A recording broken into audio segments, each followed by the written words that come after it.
هو ايه القصة ورا ألوان باسبوراتنا؟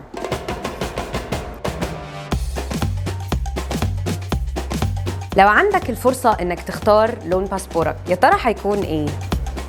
هم 4 ألوان الأكثر انتشاراً لألوان الباسبورات: الأحمر، الأزرق، الأخضر، والأسود. طب إيه قصة الألوان دي وإزاي الدول بتختار ألوان باسبوراتها؟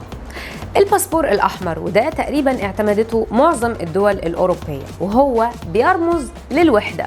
ده بالإضافة للدول اللي كانت عايزة تنضم للاتحاد الأوروبي زي تركيا، باستثناء كرواتيا اللي ما زالت معتمدة اللون الأزرق لباسبورها. اللون ده بقى كان سبب خناقة ما بين دول الاتحاد الأوروبي في السبعينات، بس الحمد لله صفوها واستقروا على الأحمر سنة 1981.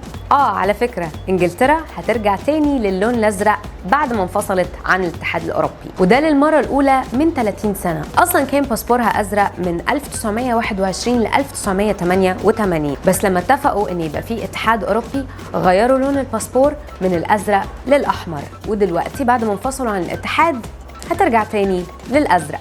أما بقى لون باسبوري وباسبورك منك له اللي هو الأخضر، تقريبا اعتمدته معظم الدول الإسلامية، وده لأنه بيعكس البعد الديني الخاص بالدول دي.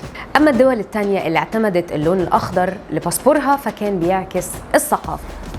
الأزرق هو لون دول العالم الجديد زي دول الكاريبي، وتقريبا في 81 دولة لون باسبوراتهم هو الأزرق، زي أستراليا، أمريكا، كندا، والهند، وهونغ كونغ، ودول عربية زي العراق وسوريا، وده بسبب موقعها الجغرافي ودلالة على العالم الجديد. أما اللون الأخير وهو اللون الأسود، فراحت لي الدول اللي حبت تحط تاتش رسمي شوية زي بوتسوانا ونامبيا ونيوزيلندا، بس في ناس بتقول إنهم راحوا للون ده علشان أسهل في التنظيف.